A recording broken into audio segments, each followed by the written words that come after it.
Now that we know what price elasticity of demand is, and we know how to calculate it, let's see how we might be able to use it. One way to use the price elasticity of demand is to predict changes in quantity. And if we have the values of 2 of the 3 variables in any formula, we can always solve for the third one. So remember that the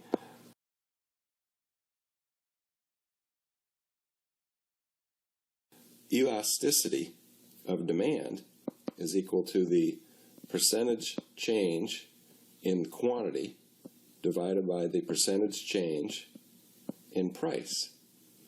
So if what we know is 2 of these 3 variables, so suppose we know what the elasticity is and we know what the percentage change in the price is, we can calculate what the percentage change in quantity demanded is. Right? So that's going to be the percentage change in quantity demanded is going to be equal to the percentage change in price times the elasticity of demand. Now let's see how we might use this formula. Once we know the percentage change in price and the elasticity of demand, we can calculate some very interesting outcomes. An ongoing policy objective of the federal government in the United States is to reduce smoking by teenagers. In 1997, there was a settlement that was reached that increased the price of cigarettes by about 62 cents per pack. This is a 25% increase in the price. So we know that the percent change in the price equals 25%. Now the demand for cigarettes by teenagers is elastic, and the elasticity of demand for cigarettes for teenagers is 1.3. Therefore, if we know that there's a 25% change in the price and that the elasticity is 1.3, if we multiply these two numbers together, we're going to get a 32% reduction or change in the quantity demanded of cigarettes. So this is going to decrease the quantity demanded of cigarettes by teenagers, and we can put a quantitative number on the decrease. Another reason you might want to look at price elasticity is if you're a business and you're trying to figure out what your total revenue is. The total revenue is the money a firm generates from selling its product. How much money comes in when you sell a good or a service. The way to calculate total revenue is to take the price per unit and multiply it times the quantity sold. And so how many are you selling and at what price? Multiply the two together, that gives you total revenue. So what happens to total revenue if the price of a good or a service goes up? If we look at the demand curve, we can say if you're selling this good and you were originally charging this price and selling this quantity, there's good news and bad news if your price goes up. And an increase in price means you have to slide along the demand curve to determine how much you can sell.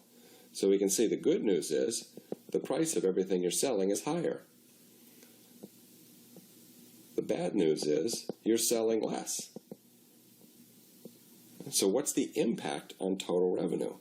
The effect on total revenue depends on which is bigger.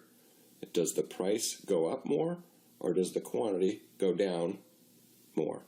And it all depends on whether elasticity is greater or less than 1. And suppose the elasticity of demand is 2.0, so we have an elastic demand. Well, in this example, when the price goes from 10 to 11, you've had an increase in price of 10%. So for an elastic demand, and one with a price elasticity of 2.0, an increase in price of 10% is going to reduce the quantity demanded by 20%.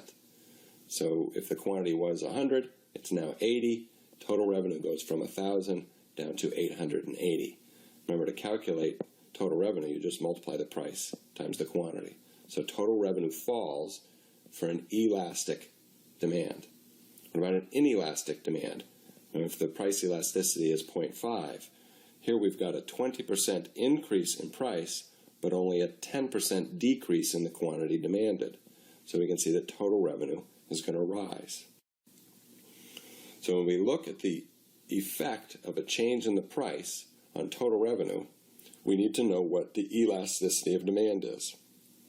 for an elastic demand, or one with an price elasticity greater than 1, an increase in price is going to decrease total revenue because the percentage change in quantity is larger than the percentage change in the price. Remember, elasticity is calculated as the percentage change in quantity divided by the percentage change in price. So if it's greater than 1, the percentage change in quantity is greater than the percentage change in price. So if the price were to fall, total revenue rises. Now for an inelastic demand, one where elasticity of demand is less than 1, now the percentage change in quantity is smaller than the percentage change in price. So if the price rises, total revenue is going to go up. And if the price falls, total revenue is going to go down. Price elasticity and elasticities in general are a very important concept to understand when we're trying to predict what's going to happen to total revenue, what's going to be the effect of policies, or how is a change in one variable, in this instance the price, going to affect another variable, again in this instance the quantity demanded.